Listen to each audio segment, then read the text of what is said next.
Sino ba dito ngayon ang nasasaktan? Kasi naagawan lang naman ng minamahal sa buhay. Alam mo, kung sino ka man, ang ganyang klaseng karamdaman ay hindi yan dapat masyadong siniseryoso.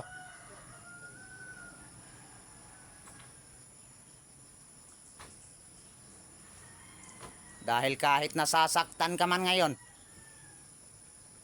dapat ingitin mo rin yan paminsan-minsan. Dahil pagdating ng panahon na makaka-move on ka na sa isang taong nanakit sa'yo at nang iwan sa'yo, doon mo lang marirealize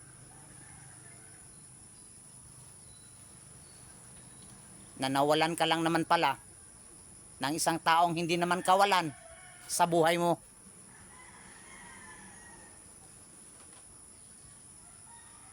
Kaya pagdating ng panahong yon, siguradong pasasalamatan mo pa ang sarili mo mismo.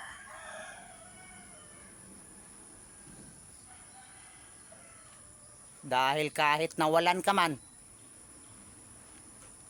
pero hindi naman kawalan sa buhay mo ang nawala sa'yo.